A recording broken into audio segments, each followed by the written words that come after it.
warri fuudhini warri hin heerumin hadha rabbiin sabrii nabi ayyuub sana nuuf kennu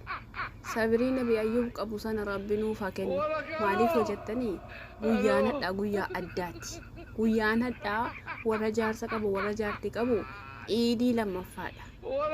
iidii tokko jira iidii lammaffaadha abbaan manaa haadha manaa sitti waan isiin barbaaddu waan iidii bitee fi haati manaallee abbaa manaa sitti waan inni barbaadu bittee fi amma son jaarsa qabaadheen jaarsi kiyyaa bor jechuudha dhiira dhibba keessaa akka inni urgaan isaa dhiira hunda mataan dhawu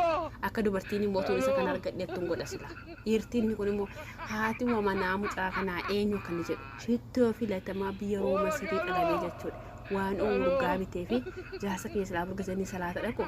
nyama hunda keessa urgaa tokkoffaa kan ni bahu gochisiisa jechuudha amma eenyu jechuudha amma deengadda heeruma dhiisira kun naaf ta'eera jedheen ture garuu amma gaabbeera nan heerumaan khayr inshallah